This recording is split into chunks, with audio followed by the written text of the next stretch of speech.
Welcome to memoQ in 90 seconds. Today, TM-Driven Segmentation. Have you ever been translating text and received low fuzzy matches from your translation memory where you would expect matches higher than 95%?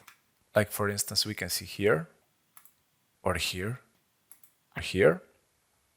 Now this may happen because the segmentation rules changed. Segments were split or joined, or you are using translation memories from other tools where different segmentation rules were used. If the document is short and such problems occur rarely, you can manually split or join segments to get better matches from your TM. But if the document is longer, you will want to look for a better solution. And fortunately, there is one. When you import a document, you can run pre-translate and there enable TM-Driven Segmentation.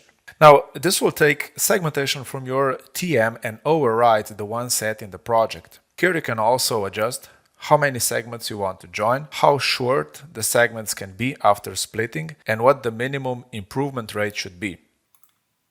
After you apply this, you will get much better leverage of translation memory results and translate faster. Thanks for watching.